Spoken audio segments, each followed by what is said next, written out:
Hello mga mi! Kumusta kayo? Welcome back dito sa aking bagong YouTube channel. For today's video ay pag-uusapan na naman natin si Popo App.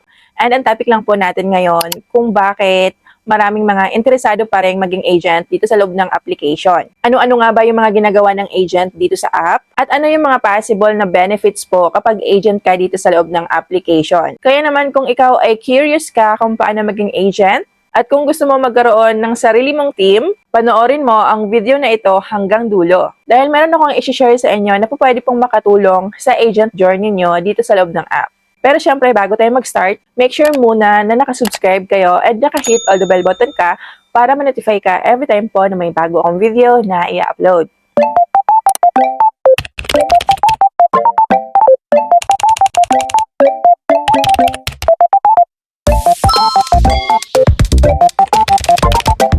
So una dito, ano nga ba ang Popo Agent?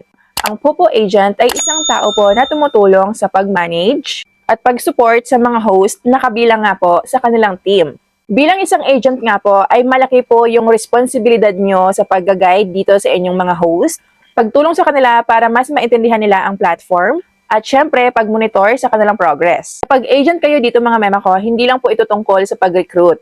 Kailangan din natin dito ng communication, consistency, at good leadership skills. Bakit nga ba the best kung maging agent ka dito sa loob ng app? Reason number 1 ay makakabuo ka ng sarili mong team. Pwede kang maghanap ng mga interesadong tao na kumita dito sa platform para maging host mo at tulungan silang magsimula dito. Pero tandaan mga mina, dito po dapat ay laging honest tayo. At syempre, transparent tayo sa mga taong ini-invite natin dito. Huwag kayong mangako ng garantisadong earnings agad-agad kasi hindi naman po kasi parehas lahat po ng mga kikitain dito. Nakadepende po yan sa sipag at tiyaga ng bawat isa. Reason number 2 naman mga mema ko, bakit the best ang maging agent dito? Kasi nga makakatulong ka sa mga bagong pasok dito sa loob ng app. Kasi nga po, kung marami ka nang natututunan dito sa loob ng application, pwede mong gamitin ang mga knowledge mo para tulungan din po sila or yung mga bagong mong host. Pwede mo silang tulungan sa mga basic features dito sa app, mga strategies sa pagla-live, mga safety natin dito sa loob ng app, at mga bagay na dapat nating iwasan. Mas okay kasi na yung isang agent ay hindi lang basta-basta nagre-recruit, kundi sumusuporta sa members ng team niya.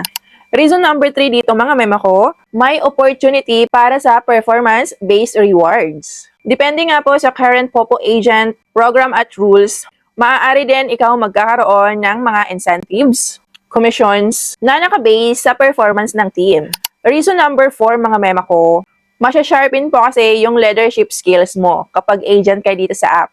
Bilang isang agent, ay matututo kang makipag-communicate sa iba't ibang tao. Matututo kang mag-manage ng team mo, magbigay ng motivation, at tumulong sa mga members mo para magkaroon ng magandang experience dito sa platform.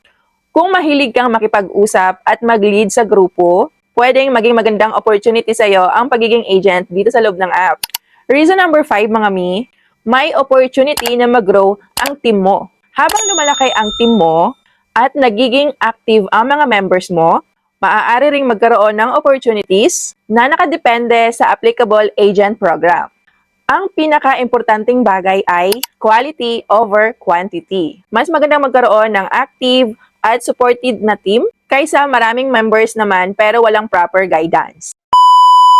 Ngayon naman, ano ba yung pwedeng gawin bilang isang good agent dito sa loob ng app? Kung gusto mong maging successful agent dito sa loob ng application, tandaan mo ang mga ito.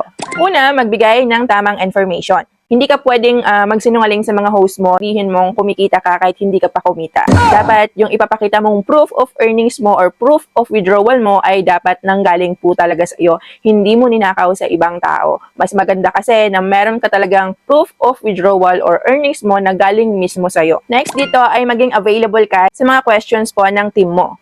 Mas okay nga kasi yon na bawat meron silang itatanong sa inyo, meron agad kayong mga response, para matulungan or matugunan agad yung mga pangangailangan nila dito ang kaalaman. Next, ay iwasan nyo po yung mga false promises. Hindi kayo pwedeng mangako dito na hindi naman talaga totoong mangyayari. Next, dito mga mi, ay sundin nyo po yung rules and guidance dito sa app. Protektahan ang privacy at safety ng team members. Next ay maging consistent po kayo sa pag-support and syempre pag-manage po ng team nyo. Ngayon, sino ba ang bagay maging agent dito sa app? So mga mi, kasi yung pagiging agent dito sa loob ng application ay hindi po yan para sa lahat. Lagi ko na nga pong sinasabi yan. So kung ikaw ay mahilig makipag-communicate, marunong makisama sa iba't ibang tao, meron kang pasensya at willing kang tumulong, may leadership skills ka, organized at responsible, interested ka sa pag-build ng team mo, kung meron ka sa lahat po ng binanggit ko, well, para sa'yo ang pagiging agent dito sa app. Hindi kailangan dito perfect agad mga Mia. Ang pinaka-importante lang talaga dito ay willing kang matuto. At syempre, responsible kang mag-handle ng team mo. Hindi pwede yung basta lang kayong makarecruit para lang sa komisyon. Kailangan nyo rin pong alagaan yung team mo or yung mga host mo. Paano naman ba magsimula? Kung interesado kayo mag-agent dito sa loob ng application, meron akong ilalagay na link niyaan sa my pinned comment section or description below. Pwede niyo pong i-click yan at mag-apply lang kayo o di kaya i-message niyo ako sa aking bagong FB page para mag-guide ko kayo and ma-add ko kayo sa aking sub-agent GC. Ayan yung mga dahilan kung bakit marami pa rin po mga interesadong mag-agent dito sa loob ng application. Kung nakatulong sa inyo ang video na ito, don't forget po na i-like po ang video na ito, i-share, and syempre, i-subscribe din po yung aking bagong YouTube channel. I-like nyo po ng mga ganitong content para po sa mga pagkakakitaan natin. By the way mga mi, kung kayo nga po ay naghahanap ng murang mabibilhan ng coins para dito po sa Popo app, sa Bigo, sa Tango, sa Star Maker, sa Chomet, sa TikTok Shop, at sa marami pang ibang mga earning app, alam nyo ba na meron akong sobrang highly recommended po na platform sa inyo na kung saan dito ay nagbebenta nga po sila ng sobrang mura lamang. Ito ay walang iba kundi si Kuku DP. Paano nga ba kayo makakapunta sa kanilang shop mga mi? I-click nyo lang po yung link na nasa pinned comment section or description below and automatic na kayo makakapunta dito sa kanilang shop. Dito ay makikita nyo po agad-agad yung sobrang dami mga live streaming applications and mga viral games na kinaaadikan ng mga gamers ngayon. So kung halimbawa nga po ay gusto nyo bumili ng coins para kay Popo, syempre i-click nyo lang yung application, mag-enter lamang kayo ng ID number nyo. Dito mga mi, sobrang dami na lang package na available. Kayo na lang yung bahalang mamili dyan. Meron silang small package from 1,000 yellow coins. Meron din silang malakihang package. Kayo na lang yung bahala kung alin yung gusto nyo dyan. After that, mag-send payment na po kayo. Sila ay tumatanggap ng payment via GCash, Paymaya, KuCoin, Bank Transfer, and marami pang iba.